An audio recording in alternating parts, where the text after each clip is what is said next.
All right, what's going on, everybody? It's Kistner again, and welcome to Chapter 5 out of your book. Um, if you would like to follow along, and hopefully you do have your student companion with you, please turn to page 114, somewhere around 114. I don't have it in front of me, but I believe it is that page, 114. And we'll get right into 5.1, nth roots, radicals, and rational expressions. Okay, nth roots, radicals, and rational expressions. So let's get into this and see what these problems look like. So first thing that we have to know how to do, this is not what this section teaches, but we have to know how to do it. How to multiply two variables together, same base variables. X times x is going to be x squared. Hopefully we know that. We hopefully know that is not 2x. And the reason that works is we have a 1 and a 1, and this is the same as x times x to the 1 plus 1 is 2. So following that concept, x squared times x squared would be like x to the second plus 2 up there, which is x to the fourth. And this one goes x squared plus 3 plus 5, which is x to the, what is that, 10th? I can't do it in my head. Yeah, 10th. Okay, x to the 10th. So we'd have to know this concept in order to get anything that this is about to teach us. So this is not in your student companion, but I want you to follow along with me for a second. It says, what are the real cube roots of 125? And it goes on to say, an nth root of a number, c, is x, such that x to the n equals c. Okay, that's confusing. Well, let's keep reading. An nth root can be denoted by a radical symbol with an index of n. You see this here. It looks like a square root symbol, except it's got a little n sitting where the v part of the square root symbol is, and then c is your number inside. C is called the radicand. So all it's saying is if we want the cube root, cubes to the third, so we want the cube root of something, we just write this on top of it. So if I wanted the cube root of 1,000, this is how I would write it. Okay? And I would say that x is going to be equal to this, so x is going to be whatever the cube root of 10,000 or 1,000 is. Okay? So that's all this is teaching you, is that if I wanted the fourth root of something, I put a little 4 next to that symbol. Or if I want the fifth root of something, there's a little 5 next to that symbol. That's all that's saying. So let's try it. What are the real fourth roots of 81? So the problem should look like x equals 81 under a square root symbol, but we have a 4 here. So what that's asking us is, what times itself 4 times gives us 81? Okay? What times itself 4 times gives us 81? So your book teaches this in a really strange way. Okay? What this says is, what it's really asking is there is some number that when I raise it to the 4th power, it gives me 81. Okay? Because the way to get rid of a 4th root is the same way we get rid of a square root. If we have a square root symbol, to get rid of it, we square it. So if it's to the 4th root, we raise everything to the 4th power. And if we do it to one side, we have to do it to another. Okay, so remember, a square root cancels out a square, cancels out a square root. A 4th, raising it to the 4th power, 4, gets rid of a 4th root, and so forth. So here, what they want you to do is to subtract the 81 over and get x to the 4th minus 81 equals 0. And you would factor this, okay? You would factor this into x squared minus 9, x squared plus 9, and you're going to get some imaginary answers. I'm going to go ahead and tell you the answer here is going to be x equals plus or minus 3. And we're going to learn how we get this in a second. I'm going to show you a little bit quicker way in just a second. Okay? But if what they wanted you to do here is to say this is x squared minus 9 times x squared plus 9, and therefore equals 0. And therefore I can keep factoring this, x plus 3, x minus 3, x squared plus 9. This is going to give me an imaginary root because it's going to be a negative. So I get x equals plus or minus 3 out of these two. Okay, so that's what they want you to do, but there is a quicker way to do it, and we will get there very shortly. Okay, same thing here. What are the real cube roots of 64? That would be like saying x equals the cube root of 64. Now, some people can do this kind of stuff in their head. What times themselves 3 times gives you 64? Or x cubed equals 64. So x cubed minus 64 equals 0. And then you have to factor it. It's the difference of 2 cubes. You have to factor that. That takes a little bit more time than we want to spend as well. So let's go ahead a little bit and figure out how we can solve this, and we'll come back to this one. All right. Explain what each fractional exponent means, then evaluate. All right, so 25 to the 1/2 power. That's an odd thing to see. It's a fractional exponent. In order to understand this, we have to understand that the power of a power rule applies to this as well. And what I mean by that is if you have something like x to the a all raised to the b power, this is x to the a times b. You multiply them if you raise them a power to a power.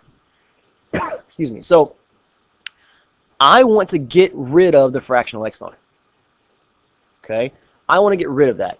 So what gets, if I'm going to raise 25 to the 1/2 power to some number that gives me just 25, it's going to have to be the 2 that I just put up here. It's going to have to square, be a square.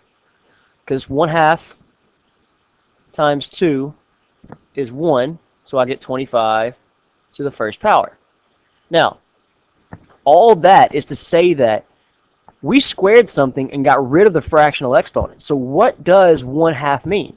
Well, what does squaring get rid of? And I just showed you over here that squaring gets rid of a square root symbol. So that implies that 1/2 means to take the square root, and it does.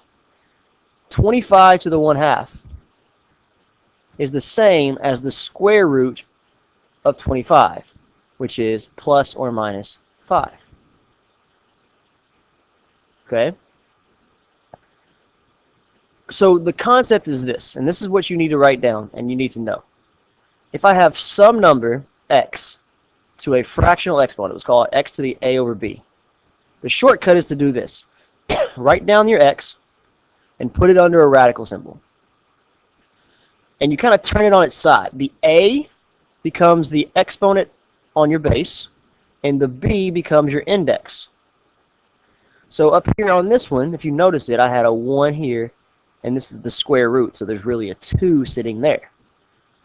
So let's look at part B here. I know I normally say part B is for class, but let's look at this one. Using this concept I just showed you in blue up here, I want the 32 to the 2/5. So what am I asking for? What this is really asking for is 32, and I'm going to put it under a radical. And the 2 becomes my exponent, and I want the 5th root. Another way to look at it is 32 to the 1/5 squared. Because isn't 2/5 just 1/5 times 2? So remember, when you raise a power to a power, you get 1/5 squared. Okay? Now what's nice is it doesn't matter what order you do things in. It could be like this. Notice I moved the square out. And the reason that this is important is because I don't know what 32 squared is off the top of my head, and I definitely don't know the 5th root of it. But I do know the 5th root of 32. That's going to be 2. So the 5th root of 32 is 2, and then I'm just left with squared, which is 4. So you need to know that you can move around these things, as in the fact that I can square it inside, or I can pull it out and square it outside once I've taken the root. And the whole concept of that is it's the same thing as just the 5th root squared because of the numerator. Okay? Sometimes it's going to be easier to look at it like this. Sometimes it's going to be easier to look at it like that. All right, let's move on. What is the value of each expression?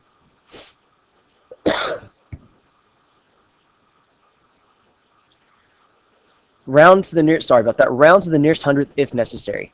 So we have negative 16 to the 3/4. So I'm going to leave this negatives kind of chilling out here. Okay, that's gonna always be there. But inside my parentheses, the 16 to the 3/4 I can write as the fourth root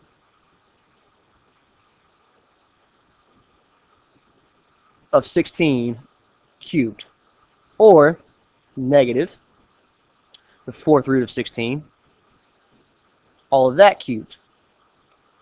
The fourth root of 16 is is 2. So I have negative 2 cubed. Now notice how it's set up. I have to cube it first. Exponents come first. So 2 times 2 times 2 is 8.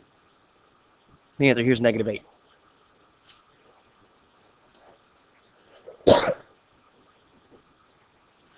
This one's going to be a little bit more difficult. We're going to do that one in class together.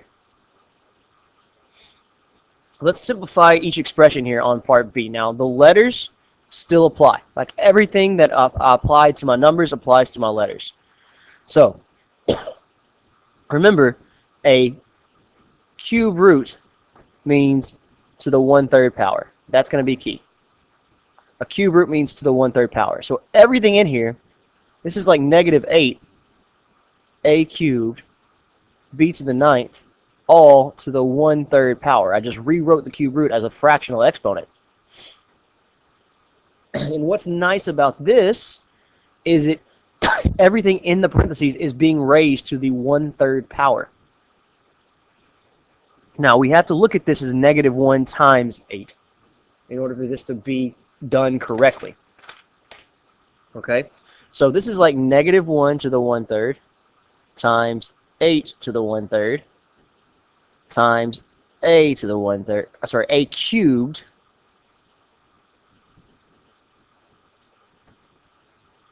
to the 1/3 times b to the 9th to the 1/3. Now you eventually won't have to write all of this down. Some of you can do this part in your head, and that's perfectly okay. But negative 1 to the 1/3 power is just going to be negative 1. Negative 1 times negative 1 is positive 1, times one more negative 1 gets you back to negative 1. This 8 to the 1/3 power, the cube root of 8, if you don't know, is going to be 2, but you can also look at it as 2 cubed to the 1/3, which is just 2. 3 to the 1/3 power, a cubed to the 1/3 power is just a. And then here we're going to get b to the 9/3, which is just, what's 9 divided by 3? It's just 3. So what I really have here is negative 2ab cubed. And there's my answer. Okay? We will do part B in class together, so we can look at that together as well. When we start solving equations, same thing's going to apply, but we're going to work through it as if it's not one of these weird questions that we're going to have to use fractional exponents on. So the first thing that I'm going to do is write this down. 5x cubed equals 320, and divide through by 5. 320 divided by 5 is 64. So I'm going to get x cubed equals 64. So really now I'm asking what number times itself 3 times gets you x cubed, or gets you 64. But mathematically what I'm doing is I am raising both sides to the 1/3 power. That's how you get rid of a cube root. And you get x equals 64 to the 1/3 power will be 4. Some of these problems look like they're going to be crazy, but it's really not once you understand the power of fractional exponents. All right, we're going to save the last 2 examples for class. So make sure you've done all the work that I've assigned. You watched this thoroughly and make sure you understand it. Go back and rewatch the parts you didn't. And I will see you guys next time. This is Kishner out.